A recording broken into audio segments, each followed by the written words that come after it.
বেশি রাগী মানুষের ভালো 5টি গুণ। নাম্বার 1, সবসময় অন্যের উপকার করার চেষ্টা করে।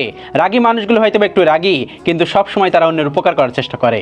নাম্বার 2, রাগী মানুষগুলো খুব সহজে মিথ্যা কথা বলতে পারে না এবং এরা মনের দিক থেকে অনেক বেশি নরম হয়ে থাকে। রাগী মানুষগুলো হয়তো বা মুখের সামনে অনেক কিছু বলে ফেলতে পারে, কিন্তু এরা মিথ্যা কথা বলতে পারে না। এটা তাদের একটা ভালো গুণ। নাম্বার 3, রাগী মানুষগুলো নিজের ভালোবাসার মানুষগুলোকে আগলে রাখতে জানে। রাগী মানুষগুলো হয়তো বা খুব রাগী, কিন্তু এরা ভালোবাসতে জানে। এরা প্রিয় মানুষটাকে আগলে রাখতে জানে, কিভাবে আগলে রাখতে হয় সেটাও জানে। নাম্বার 4, রাগ কমে গেলে এরা একাই অনুশোচনা করে এবং একাই বসে বসে কাঁদে। এরা রাগের সময় অনেক কিছু বলবে, দেখবেন আপনার মুখের সামনে যা ইচ্ছা তাই বলে ফেলবে, যে কথাগুলো জানে মুখ দিয়ে সেটাই বলে ফেলবে। কিন্তু যখন রাগ চলে যাবে এরাই বসে বসে ভাববে এবং এরাই অনুশোচনা করবে, এরাই চোখের জল ফেলবে। এটাই হচ্ছে রাগী মানুষের বৈশিষ্ট্য, এবং রাগী মানুষের ভালো বৈশিষ্ট্যের মধ্যে এটাই অন্যতম।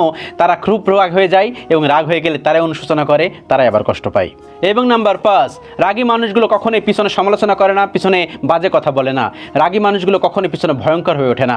আর যে মানুষগুলো আপনার সামনে কথা বলে না, যে মানুষগুলো সবসময় আপনার ভালো চাই, দেখবেন সেই মানুষগুলো আপনার ক্ষতি করবে। কিন্তু রাগী মানুষগুলো হয়তো প্রচুর রাগ করবে, আপনার সামনে কথা বলবে, কিন্তু এরা কখনোই আপনার পিঠ পিছে খারাপ কথা বলবে না, কুমন্ত্রণা দিবে না, ষড়যন্ত্র করবে না।